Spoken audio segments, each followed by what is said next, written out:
Hey everybody, what's happening? It's Tommy, and you are on the Love Boat. What's going on, people? Hopefully, we're going to get through this. If somebody could give me a 5x5, when the Johnny Scoville tried to go live earlier, the upload speed is well, it's nothing shy of remarkable. Actually, it was single digits at one point, which is something that I personally have never seen before. It's a little bit frustrating. Rock Bandy, good to see you. Taylor, what's happening? Kristen Melinda says 5x5. Tommy Bird gives me a 5x5. Good, then we'll go as fast as we can. I'm going to kick this thing into New York Drive. Oh, 1 second. I forgot my water. Okay. I got it. It's right here. No big deal. All right, see that? That's how you do it. Pros here. Pros. We'll try this at home. Trained professional. Lisa Trimble, good to see you. How are you? So here's what's going on. I had been asked to look into the tokenization of the banking system. And this is a term that is a bit of a misnomer. So we're going to talk about this so that I hopefully can explain it a little bit. Cindy G, good to see you. Caroline in Canada, I believe that is. My vision, I need new glasses, man. Diane, how are you? Hey, honey. So this is the deal. For those of you who have played with crypto, cryptocurrency is kind of fascinating because much like many other currencies, they are fiat currencies, meaning that they're not backed by things. The difference is this. Cruising Carpenter B-Dude. Well, all right, good to have you here. So there's a finite amount of them. Like take Bitcoin, for instance, which is kind of the gold standard for, no pun intended, for the crypto industry. There's 21 million Bitcoin. There's never going to be 22 million Bitcoin. One of the problems that all economies face, going back to the start of the civilization, is that eventually you start running out of cash. You tax your people, you bring in all of this money, and governments can get very out of control because of the amount of money being spent. It's difficult to keep track. And the next thing you know, you're starting to run into some debts. And one of the ways that they try to get out of debts is to simply print more money. In the old days, they printed more money by cutting the coin with something else. If you had gold coins, you put a little tungsten in it. Silver coins, you put a little nickel in it or whatever, and you start stealing from the people in coins. You see in movies and the guy goes to bite the coin. They weren't necessarily looking for people that were, hey, Renee B., how are you? It's not just people who were trying to rip everybody off. Governments were ripping people off. They were not making the coins in the mints out of the actual precious metal. Right? That's how you start getting over them. Well, with dollars, doesn't work that way, right? You just print more money. And a lot of these printing more money operations, what it does is it devalues the currency. So you might have $10,000 in your bank, but if they issue another 20 million into the economy, what you have is going to start losing its purchasing power. So people, especially when things start getting chaotic, usually go to try to hide their money in places that aren't going to drop. Horton Thistle, good to see you. Hey, Audra. They hide their money in places that aren't going to be as affected. And how do you do that? You say, well, you buy real estate. You could go and invest in real estate because, they're not making any more of that. Problem is, your real estate is probably, if you buy real estate or if you buy stocks and bonds, you wind up, hold on 1 second. It's my honor. Sorry, folks. What ends up happening is if the stocks and bonds that you buy, you're buying something that's worth cash that may not be worth anything soon. In other words, the stocks, bonds, real estate, they're all very hard tied into whatever the currency that you purchased it with. You're going to be tied to that currency. So gold is usually the most popular because now you have something that is intrinsic. You've got something in your hands that's tangible. It's a hard asset, and you can sell it for whatever the new currency happens to be. And people will say, well, you can do that with real estate. It's a little bit different. When markets get destabilized, real estate goes to absolute dog feces because everybody runs with their money to try to get to assets that they could put in their pocket and travel with if they need to. Diamonds go up, gold goes up, silver goes up. The last time we had a really bad crisis, gold was at about $35 an ounce, if you can wrap your dome around that. And the crisis hit, gold went to 800. It didn't go to 70 because everyone has to run somewhere. Bitcoin now is trading over $111,000 per coin last time I checked. Now, those Bitcoins are broken down into very small units that they call Satoshis, right, or sats, so that people can buy, obviously, if you don't have 111,000, you have to be able to buy a smaller amount of the Bitcoin. But because there's a finite amount of them, and because it is tested and true, and what does that mean? So the question that got this subject underway, somebody said, can you explain why banks, the tokenizations of banks, what does this mean? What it means is this: banks don't want to send cash from one bank to another anymore, ever. And here's why. The internet isn't safe.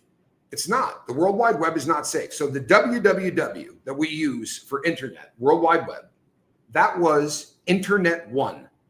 That was when the internet first came out. All you had was .com. It was the World Wide Web, www.whatever.com. The next round, Web 2, released a bunch more domain names so that people had different options for different things, like .net, right, was one of the next ones to come. People use it for whatever, but in theory, it was going to be more of a business or a charity type of thing. Then you had .org, you had .gov. There's so many that spun out during Web 2 so that you got more. There were so many websites getting added to .com. They were running out of room. Web 3 is already out there. Web 3 is blockchain, and blockchain was first developed as a way to prove that you could have a digital currency that nobody could get. And there are people who have lost Bitcoin. There are people who have had Bitcoin ripped off from them, but not off the blockchain, not while it was going from one place to another. And to try to make this simple for people like me, because this is a hard thing for me to understand.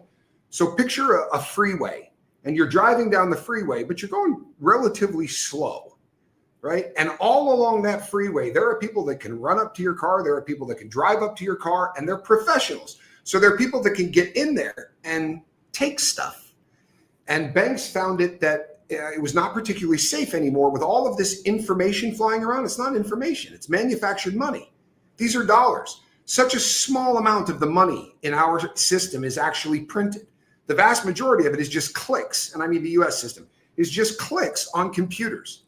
Nothing backs up the currency anymore, and it is now about 2 times longer than any other fiat currency, a currency backed by nothing, has ever survived. The reason a dollar is worth $1 is because they say it's worth $1. It's a piece of paper. So the one thing that's nice about Bitcoin is that, number one, as they go down the freeway, every 5 feet, there's a toll booth. And those people at the toll booth write down what's in the package, and it gets handed to the next guy who writes what's in the package. And they chop this thing up. Now I'm simplifying this. Hello, Kelly and Heather. Good to see you. We're simplifying this, but the bottom line is that it is a much more guarded way of passing information. So banks are now using coin and tokens to transfer their money around the US. It is a safer, a very fast and a very safe way to send money. It's never been hacked. You cannot say that about the World Wide Web. There are ungodly amounts of money and information and things that are stolen every single day as people whip stuff around on the World Wide Web. The blockchain, which they say is the future of the internet. There are already blockchain domain names, and they are very different. Blockchain domain names, you buy the domain name, you don't rent it. Whether or not people realize this, you say I go and I buy www.whatever, some new company, www.gogetemwhatever.com. You might pay $15, right, for the domain name in the first year. Really, really inexpensive, wildly cheap. The trouble is, 3 years down the road, you're doing $9 million a week in revenue. They're going to come back and go, that domain name's worth a lot more than that. We want more money for it. You're literally renting it. You don't own it. And the people you're renting it from can mess with you. It happens all the time. It really does. You'll see YouTubers who have really weird names, and you're like, why would they have that name? Because they're not going to continue to pay just ridiculous fees so that they can keep that domain open. You buy a domain on the blockchain, you own it forever. It's yours. You can will it to your kids, and that becomes a big deal because the smaller the number of digits, the more money things are worth. One of those exchanges has a ending of X, so it's www.whatever .x. That is a blockchain domain. One is .crypto. That's another blockchain domain that you can buy and keep that. You can also put onto that things like your driver's license, your insurance cards, everything that they need to know about you. If you go to the hospital, it can track basically, it can be you, your identity, everything in one domain name. It is a non-fungible token, which means you could buy it for X amount of money. There's never going to be another one. There was only one of them. So if somebody wants that domain name, you can sell it and there's no limit to what you could sell it for. It's kind of it's an odd setup. But as far as the tokenizations go, because of how much they're moving dollars by using coins, it's a gateway to get rid of the dollar. And there are a lot of really intelligent people, far more intelligent than me, who have looked at Bitcoin. We don't know who built it. Do you know this? This is the truth. No one can tell you whatever. I'm trying to think of the guy's name now. It's a Japanese guy's name, and he wrote something called the White Papers, and he started to sell Bitcoin on the blockchain. But we don't know really. It could be a government, could be a person. Like no one can go, hey, there's his picture. He's on Forbes magazine. It's not that kind of a setup. Very bizarre. But there are people out there, very intelligent ones, who say these were governments that did this. And Bitcoin had nothing to do with anything other than proving to the people on the planet that they could trust the blockchain. Because once the blockchain is completely trustable and people go, yeah, you know what? Nobody's ever gotten away stealing Bitcoin as it's being transferred or anything else. Now we can go to a one world currency very easy, or at least go by region. And it becomes a far more controllable system. They won't be printing money, which means the odds of somebody doing some kind of counterfeiting becomes very, very difficult to do. And as far as hacking goes, it's almost impossible. Blockchain just runs on a very, very different concept. It's not a freeway. It is a very regimented section of going through one place after another. If money disappears, they know exactly where it disappeared from, because digitally, it's getting handed hand to hand to hand all the way down the blockchain. If it disappears at any one of those, there's a digital signature that tells you exactly where it is lost. Sounds nefarious to me. Well, sure it does. It sounds nefarious to me too. Here's the problem with digital money as I see it. It's one thing if you want to invest in Bitcoin, you can go to ATM machines. I'm in a country in South America. I can go to a ATM machine and take Bitcoin money out in cash. I mean, you can do this now any place on the planet. It has become a very accepted form of currency. However, if a government decides to make a coin for their people and it is all completely done digitally. Hello, Ann from Mass. Hello, Arwa. Good to see you. Glad that you are here. Roberta, what's happening?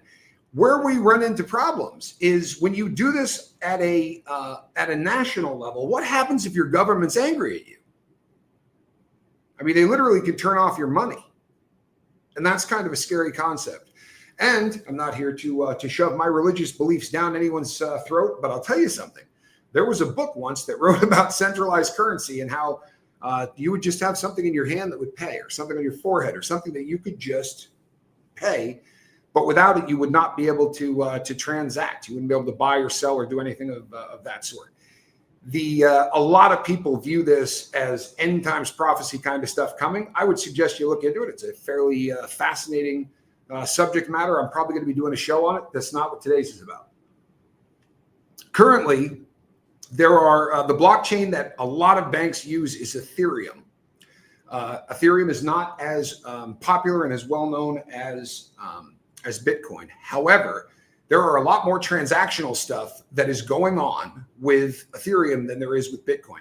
So banks are just using the Ethereum blockchain and the coins to fire money back and forth that they know they don't have to worry about. They have had absolutely no trouble whatsoever using this. So what they're starting to do is they're beginning to look and go, well, if let's just say I'm Wells Fargo, right? It probably makes sense if you start thinking about this logically for Wells Fargo to just develop their own coin, right? That way Wells Fargo isn't renting the currency that they're using to move currency down the blockchain. They could basically save themselves.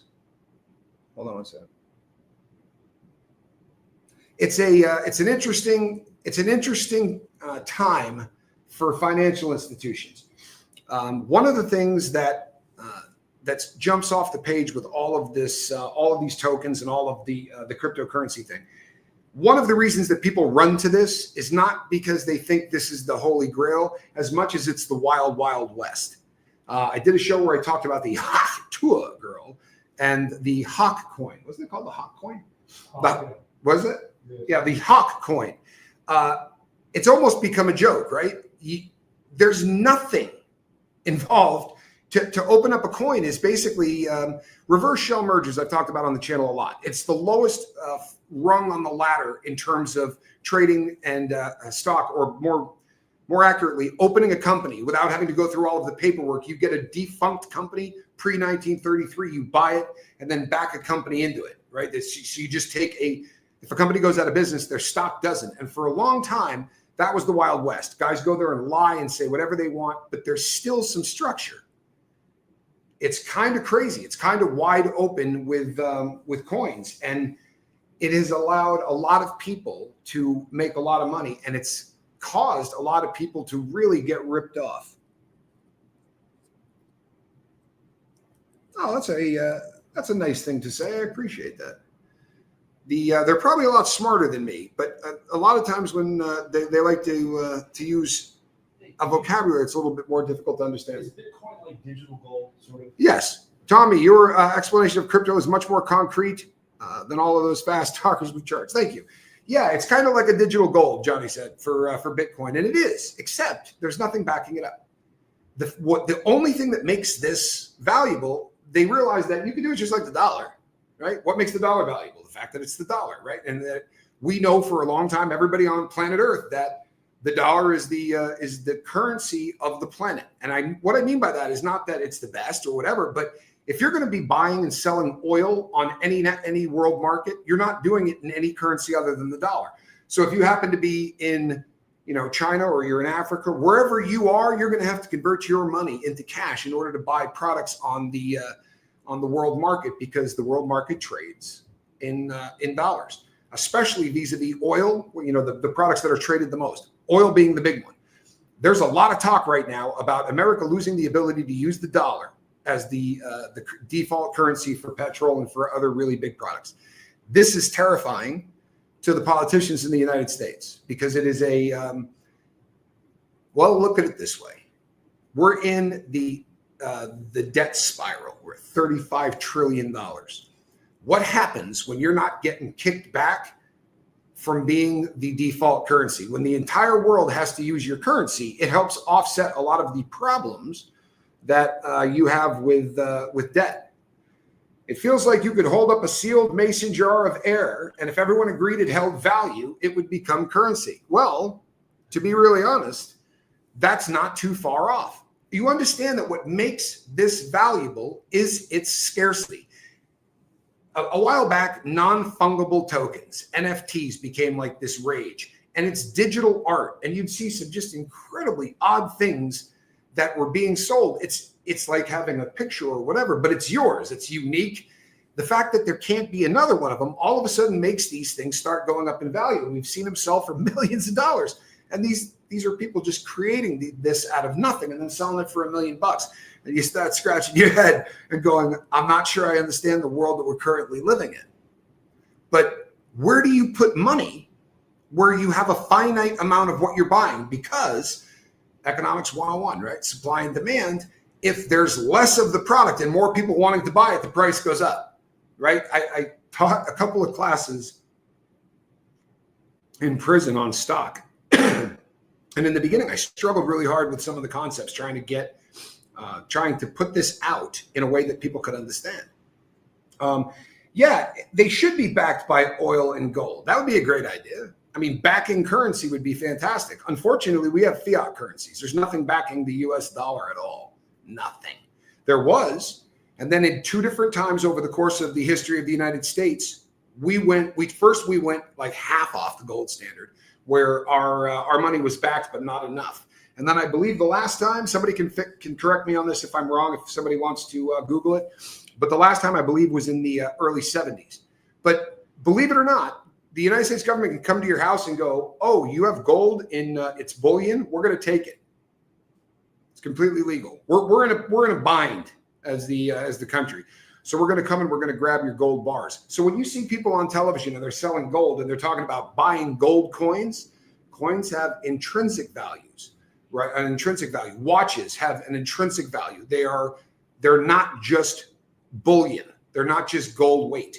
But we can continue to mine gold and come up with more of it, but we can't print it. It requires a crap load of money to go in and do the process. You've got to have laborers. You've got to have chemicals, right? There's a lot to take a hillside, cut it down, pull the gold out of it, right?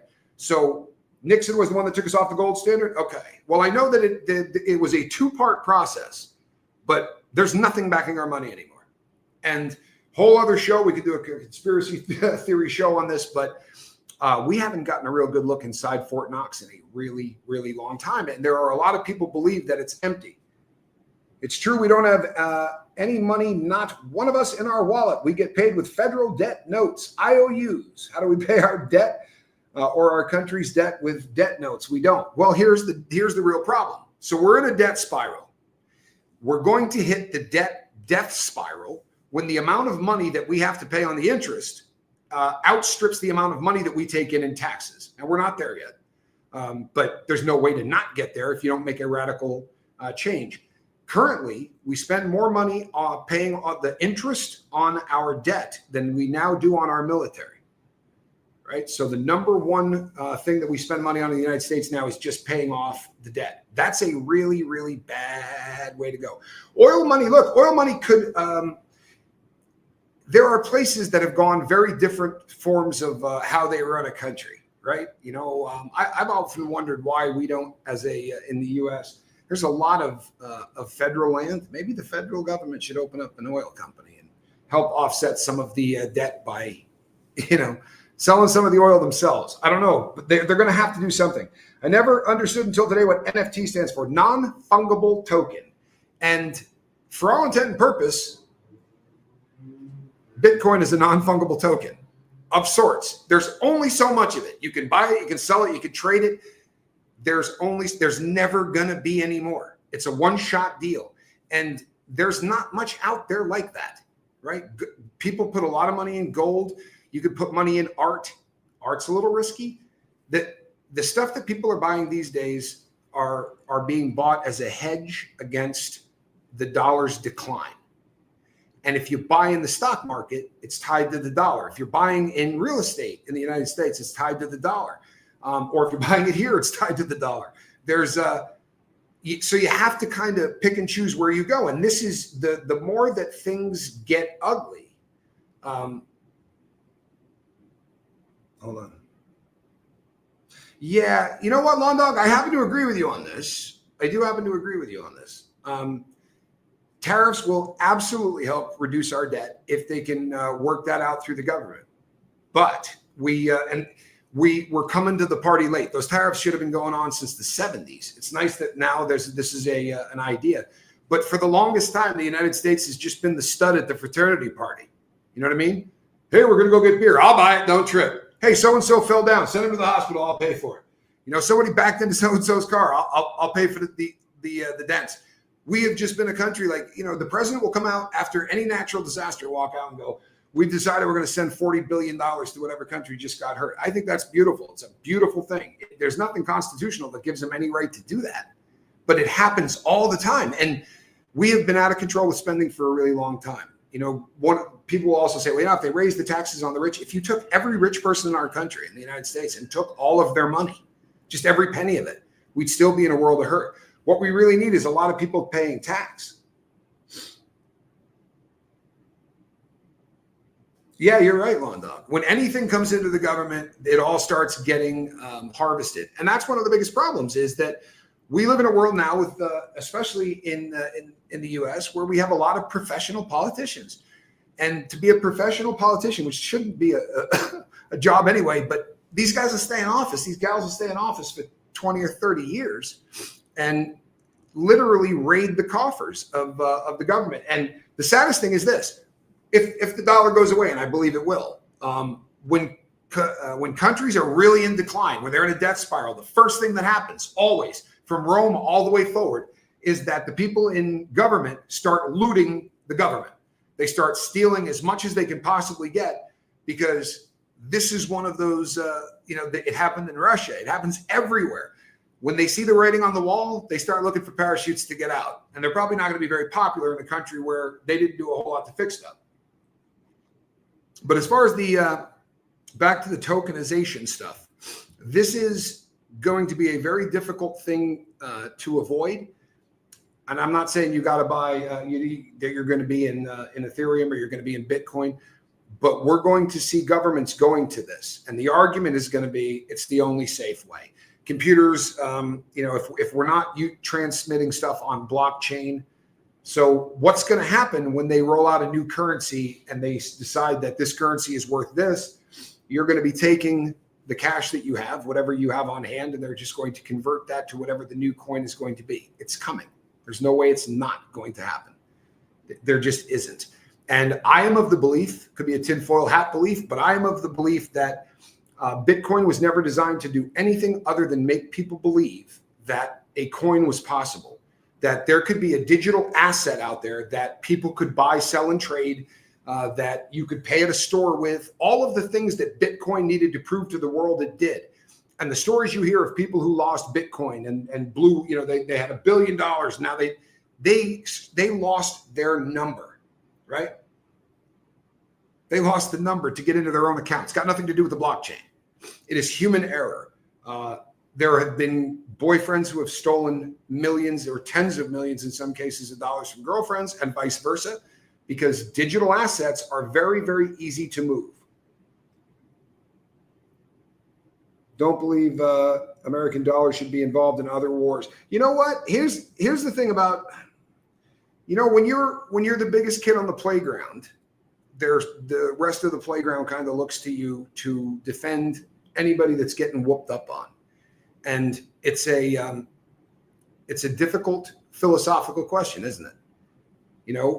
Should you let them work it out themselves, or should you step in? And here's the thing: if they were just working it out themselves, that usually is something that I think most people could go, I'm cool with that. I think where we start running into trouble is, especially in the days of media now, if two countries are fighting, the country that has the better ability to put forth a good narrative is going to get a lot of money from the. Hold on one second. We find ourselves having to go in because we see images of kids being burned, or we see images of people being tortured. I think we have to be really careful to keep our head in the game, because it's frightening now that in an age where it should be very easy to see BS from regular because everyone's got a phone, right? We now have this magic device that determines what pops up in front of your face. All of us used to sit down on the couch and watch the same news and argue over it. Now that's not the case. Now everything is so specifically to you. So personally, hold on one second, let me read this. When digital currency first came out, there was less than a handful. Now we have so many. That is hard to make a choice, and making a choice has an influence on the value. Absolutely it does.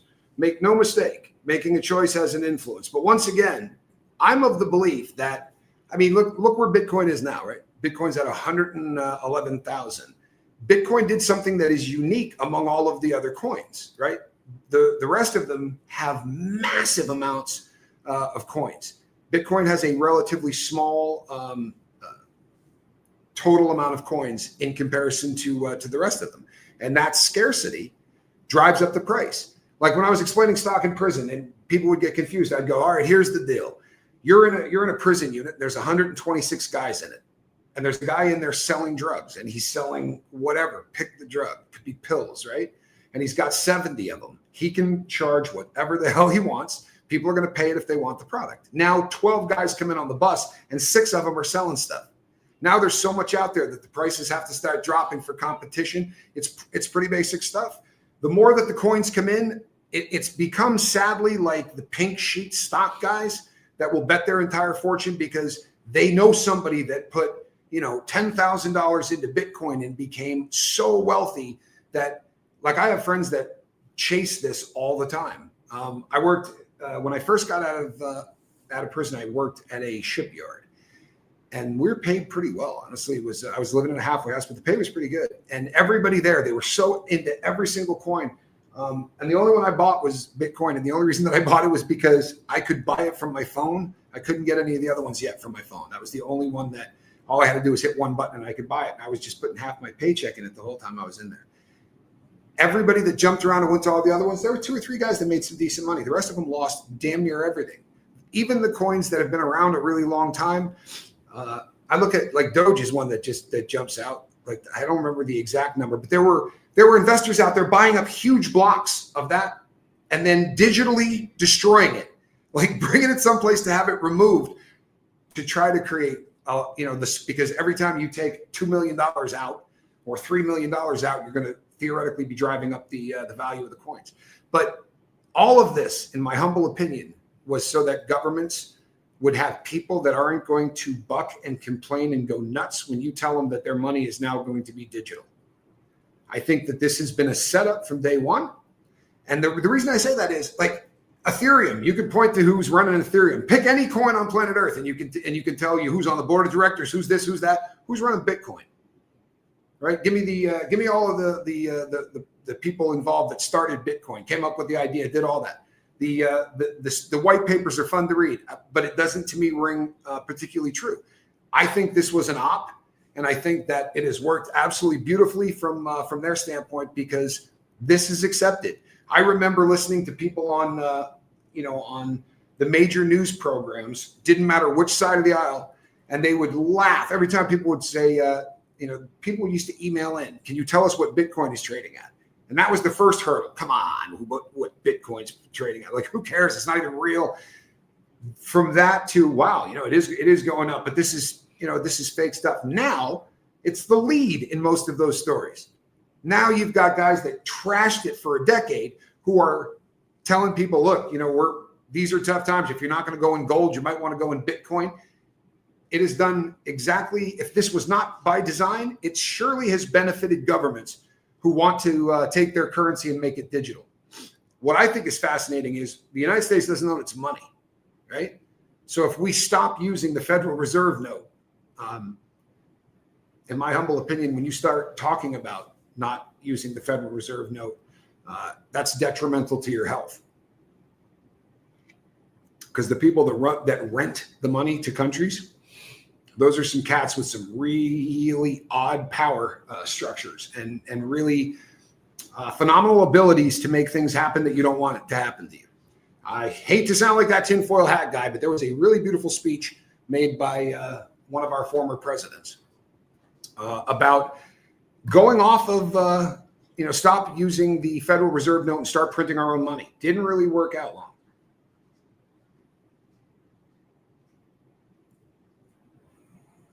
Yeah, the dollar is losing its value so badly. If you look at my thumbnail, so if somebody actually hacked it, it would fall like a house of cards. If somebody actually hacked it, you would know exactly where they did. The way data is transmitted, it is very different. Like you can sort of run up on the freeway, do what you're going to do, and disappear. This thing goes through, and it's like you sign off at each place along the line.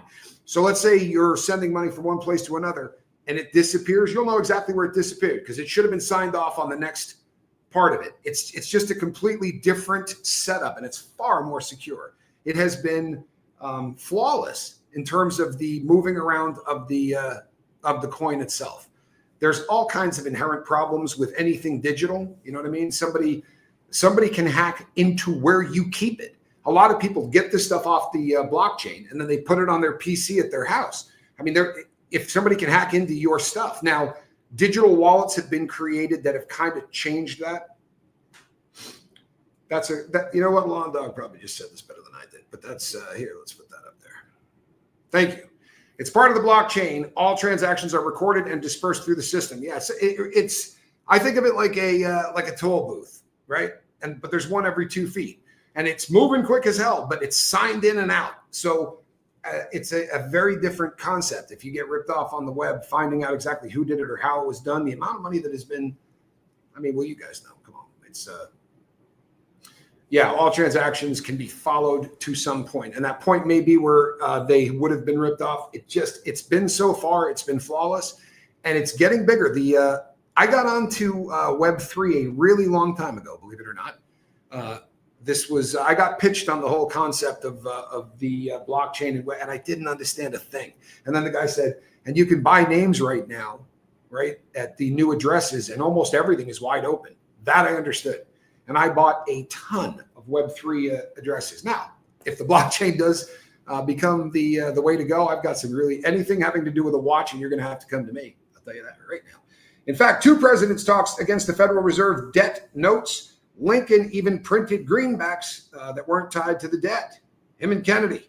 What they have in common again? Oh, well, there's that. There's a really weird thing of coincidences between Kennedy and if you ever look up all of the things that are either exact opposites, like Lincoln's secretary's name was Kennedy, Kennedy's secretary's name was Lincoln, or something along those. A lot of weird stuff. I read a thing on it once. But yeah, and I'll tell you something else, folks.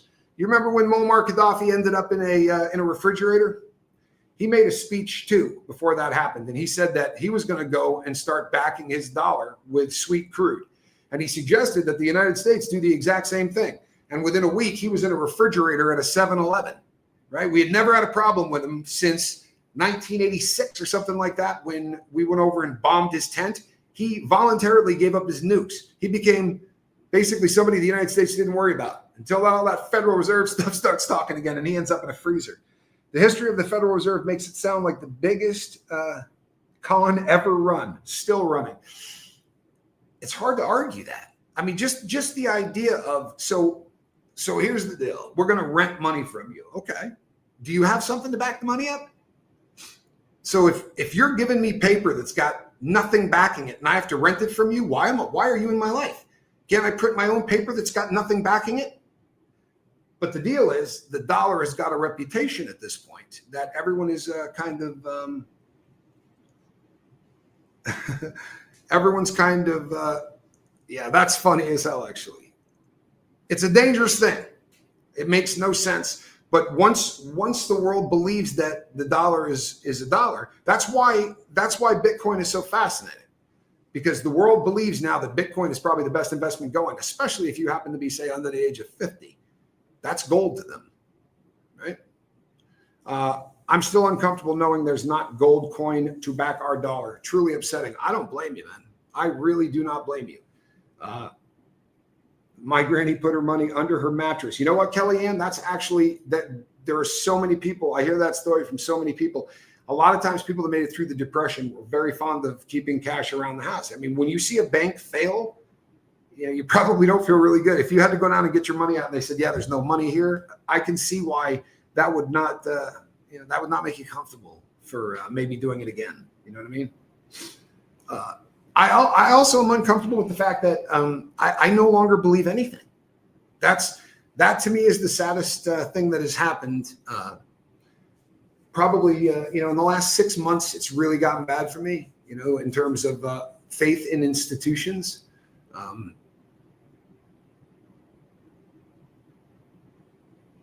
Yeah.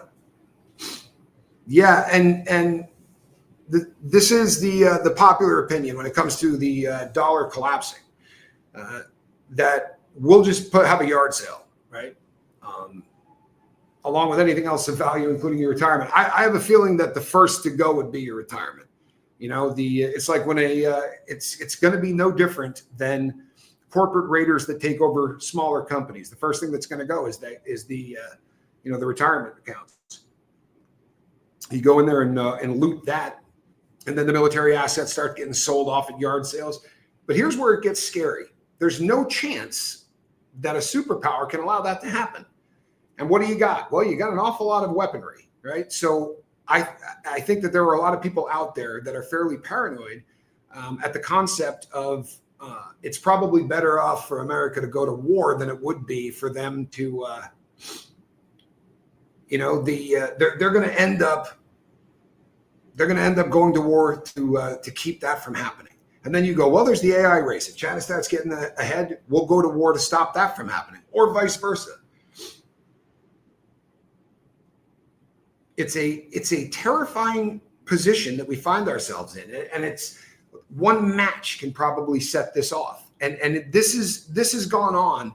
It's literally predictable, sadly. It really is predictable.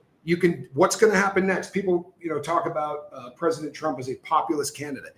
Wait until you see a populist candidate, right? Populist candidates are going to come in and they're going to pick and say, we need to eliminate these people, these people, and these people. And we're getting closer and closer to that every day. If I had $1 for every person that has reached out and said, I can't have Thanksgiving dinner or Christmas at my family's house because I voted for the wrong candidate. That was not a possibility when I was born. That wasn't a possibility when I was 10, 20, or 30. We have effectively allowed those running the algorithms to literally divide us into two parties. And the more that they can pick hot button issues to really get people upset about, the more that they can divide us. And they have been, sadly, incredibly effective. We spend a lot of time on this channel trying to get people to connect with one another. And one of the tricks of the trade is if you can find anything, leave the stuff that you disagree with off of the table and find anything of common ground.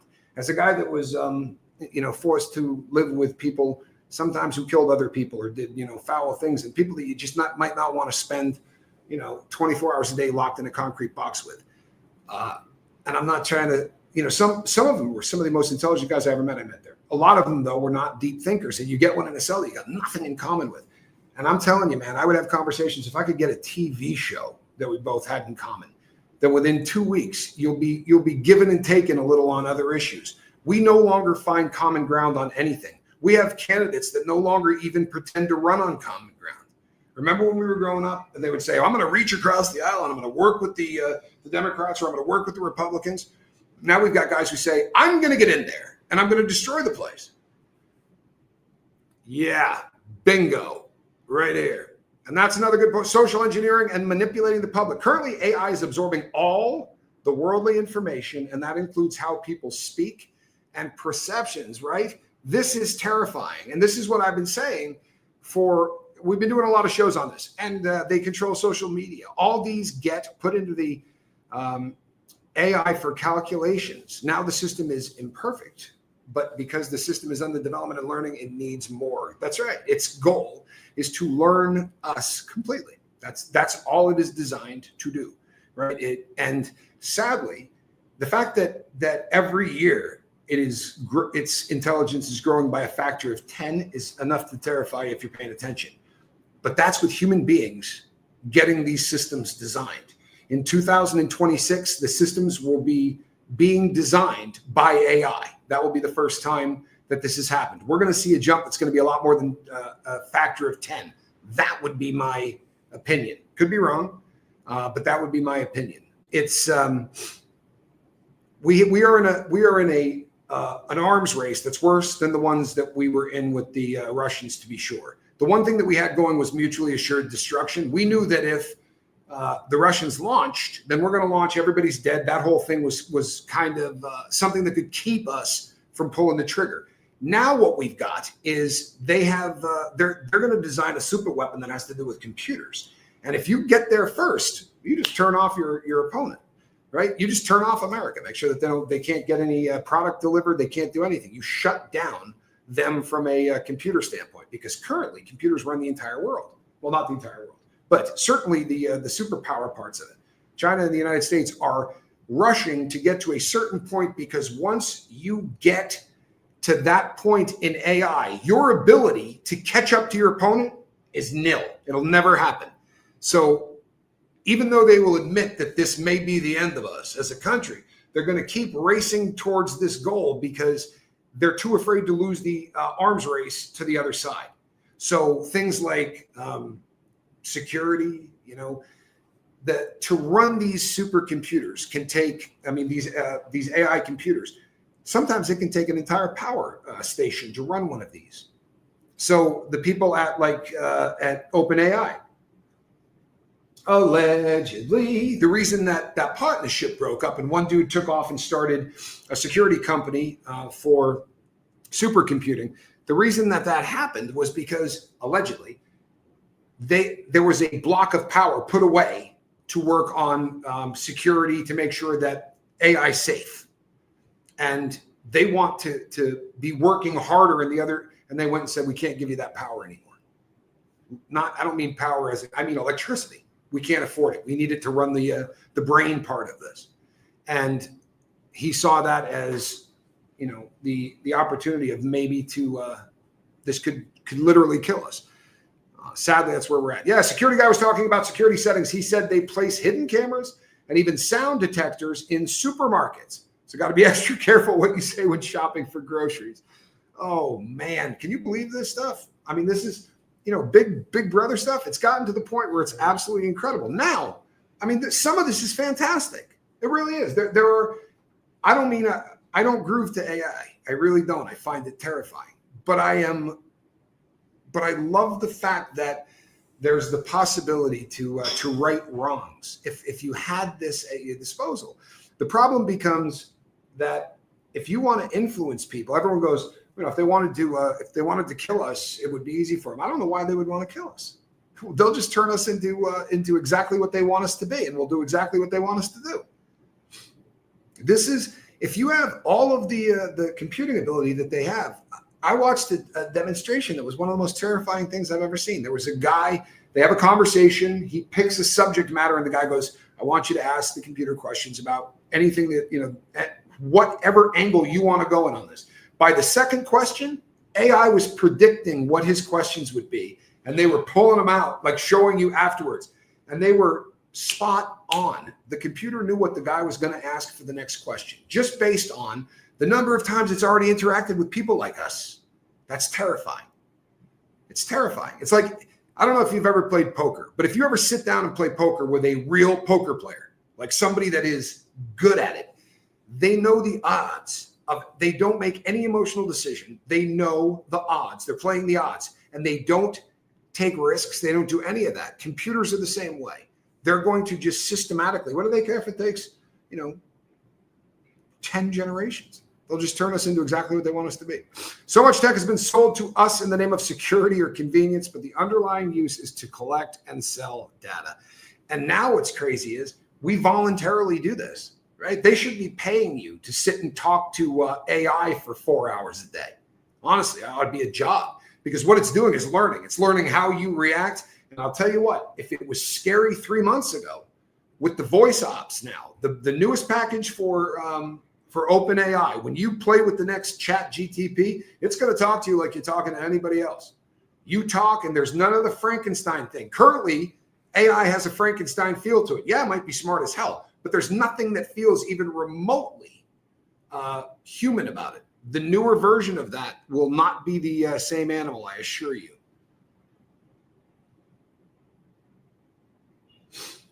Lawn Dog says, Tommy, we are being conditioned with the use of computers. They're being taught to see a computer to get information. Control of that information creates education. Think about what's happening in schools these days. Books are disappearing. We're using computers more and more.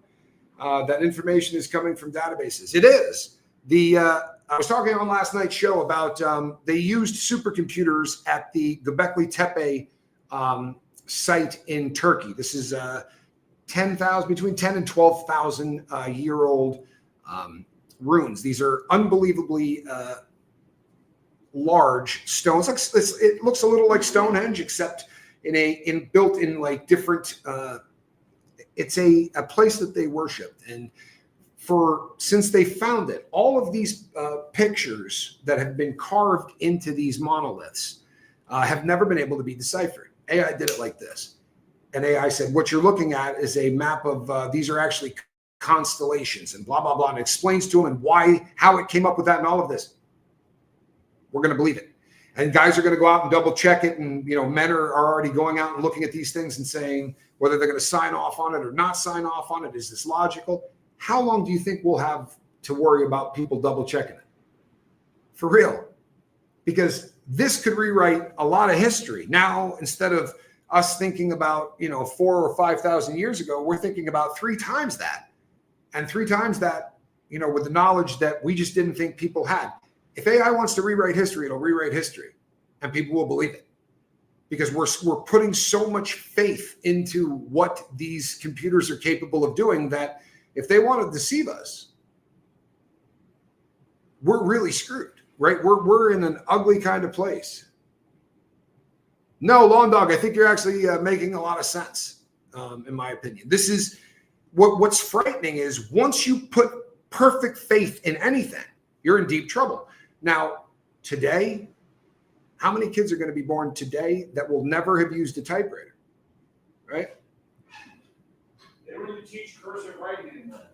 Yeah, Lawn Dog says, yeah, did you see what they're now claiming is under the pyramids? They're claiming these columns that are like 600 meters underground. Yeah, like a quarter mile down. Those a lot of people are debunking that stuff. But if it was AI that told you, it's absolutely ridiculous. No, you know what? So they're using LiDAR. I just watched a documentary on this.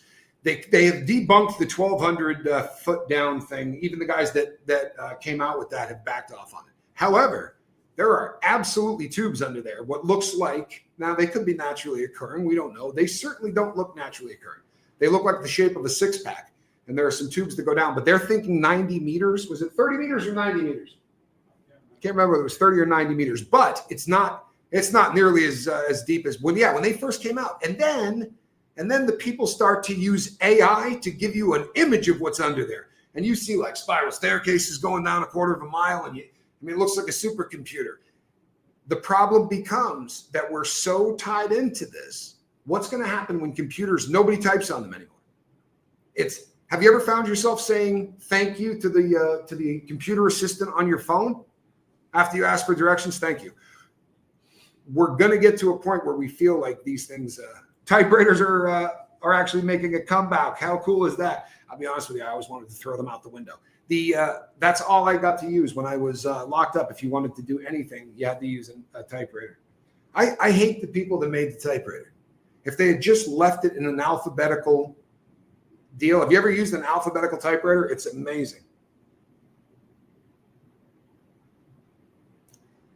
Lady in City of Light says they have been deceiving us for years. So of course that is the goal. Question is, will AI discover the truths and insist on telling them, or will they go along with the original programmers? Well, that seems to be the $1 million question, right?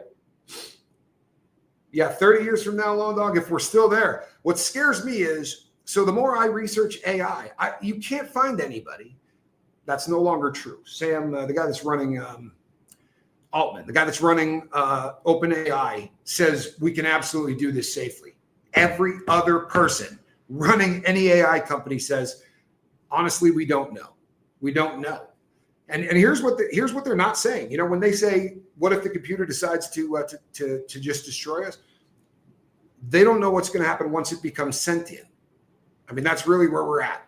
That's legitimately what they're talking about. And I know that just sounds ridiculous, that this machine is going to go, oh, I'm a machine, but I'm created and I'm smart. Like it's going to have an understanding of who and what it is, or who and what she is. I don't know, but it's. I want to know how AI will be able to pivot in a crisis. Well, the father of AI, right, the grandfather of AI, in an interview said, sadly, we're probably going to need. I think it was him. Anyway, one of the biggest guys in there. I can't remember whether it was him or the guy that spun out the new AI company for supercomputing.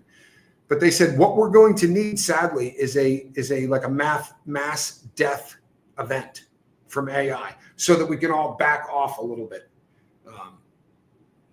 You know what? Long dog.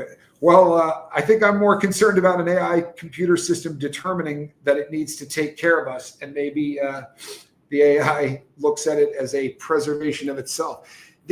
Here's the thing, and I love this. Honestly, I love this because I have also said, if you make the smartest device on Earth, right, that has more ability to do processing and thinking and things like us than every human on Earth combined.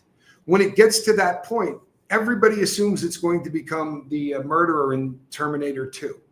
But if there was a sentient being that was that intelligent, would it not be able to look at good versus evil and think that good's probably the better bet? I don't know. I don't. The fly in the ointment the ghost in the machine, so to speak, or whatever, is that somebody imparted to this device the original parameters by which it works. So even if this thing starts to get better and better and better, does it always leave the stink of the group of people that went in there and programmed it? They certainly all leaned one way politically, right? That's a problem. If you're going to have a computer that's going to be the smartest thing in the world, you would like it to be able to evaluate both sides and make a decision that might go against what its creator wanted it to do. And that's frightening. If it can program itself, then the old idea of hard-coded fail-safes go right out the window, right? Yeah, exactly. And I'll tell you what's even more frightening to me. What we've got is we write all of this, all of the code for computers and everything is done with just the opening and shutting of a door, right? It's a 0 and a 1. It's a binary code. You're opening and shutting. It's such a basic concept that as this computer gets smarter, it's going to go binary. Man, you guys were stupid. Let me show you how programming works, right? 1986, maximum overdrive. I remember that. I learned to type in class 1982. First used a computer. We had to use the big floppy disks in 81. So I've watched as tech has blossomed way too fast. And from mass, it's frightening, right? Mrs. Bailey. She taught us type. Yeah, our typewriter teacher was Mrs. Bailey. I remember Mrs. Bailey. Called her the Silver Streak. You remember? Yeah. She was a great woman, though. Yeah, I remember typing class. Hands-on homeroom. You know what the problem was? There was a girl in that class I had a crush on for about 4 years. And if that girl was in any of my classes, I just didn't really get a whole lot out of it. That, and it just seemed like, I don't want to use I just want to do this number, right? Watch the movie Eagle Eye. Sis trying to take over everything. Shia LaBeouf, seems realistic. We're going to see a whole slew of these kinds of films, I think, coming out. I don't know who the actors will be. I am pretty sure that actors will be replaced soon. I mean, why would you want an actor you have to pay, right? They can just create someone who we think is an actor and make him better looking, and he's not going to go out and smoke crack and beat his girlfriend, right? He's never going to get old. We can make a James Bond that looks just like James Bond, and he'll be there forever. Of the Star Trek episodes, it's the world of Vol. Remember the childlike adults that kept reading. I haven't seen that one, Long Dog. But oddly enough, I watched Star Wars the other day, the first one. And I believe I hadn't seen it in about 30 years. And I don't think Johnny had seen it in 50. Sorry. Did I too far? It was 42, I think, for both. Real money is going away. Absolutely, real money is going away. And it's going to go away fast. Here's the thing. If you were having a complete collapse of your currency and you needed to restructure and you're at a debt crisis, a new coin might be a way to just peel a whole lot of the currency back out of the people for real. I mean, if they move to a coin, I promise you, we're going to take it in the tailpipe when they roll out that new currency. Not for nothing, I'm buying a lot of Bitcoin. It's and gold. I just don't feel safe. It's we're in a really unique place, folks. We're in a really, really unique place. And it's there's never been a time on earth where you need to pay attention more than right now. And it's not the end of the world, man. There's a lot of channels out there that talk about, this is it. It's the end of the world as we know it. It's not. It's the end of the world we know. Right? Things are going to change completely. But if Göbekli Tepe taught me anything, it's that 12,000 years ago, they knew exactly what was going on in the stars in the solar system. They had communities. They came together. They all got along. There were cool things that were going on 12,000 years ago that we didn't know about until a couple of weeks ago.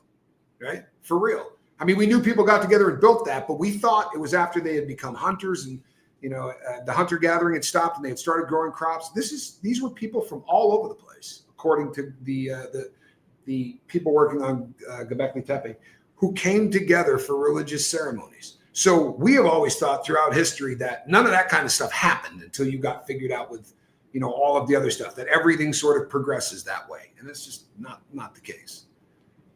Real money is gold or silver. You're right. but technically we can't use it as a legal tender. And you know, there's another thing about collapsing societies. Figure out what you're paying a soldier every day and compare it to the price of an ounce of silver.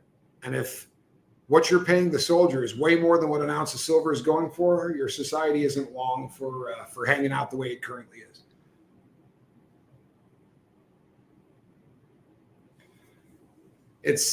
It's a very, very it's a very unique time to be alive. And this was a very fun subject. I'm stoked that we got an opportunity to talk about this, and we're going to revisit it after all of these shows, man. If you pop in there and tell me something that you want us to talk about on here, we will absolutely do it. I have way more fun when we talk about stuff that you guys want to talk about. Hey, Lawn Dog, thank you for being here. I really appreciate the input. And the rest of you, this has been a heck of a lot of fun. It's always fun to hang out with you. And I can't believe I got a signal strength that lasted this long. It didn't look good. Did I lose anything in the exchange from gold to dollars? Yeah, you do. I mean, no, other way around. I mean, gold trades every day at a spec price. And the spec price is not what it's actually trading at, because the people that buy and sell it have to make something. But you can look around and find people, like there was a guy in the old state that I lived in that used to make $7 an ounce. All he made. And he did a lot of volume, but that cat made $7 an ounce. So yes, you're always going to lose a little bit. There's transaction fees because you're going to have to pay the people involved. That's how they make a living. But it's nothing that's going to break the bank or bum you out. You know, if gold's trading at 2,000, some odd dollars, if you're paying 10 or 20 bucks, it's probably not that big a deal. All right, people, between now and the next time I see you, do me a favor, put a little love in your heart. I am Tommy. This is The Love Boat. We'll see you on the next one. God bless.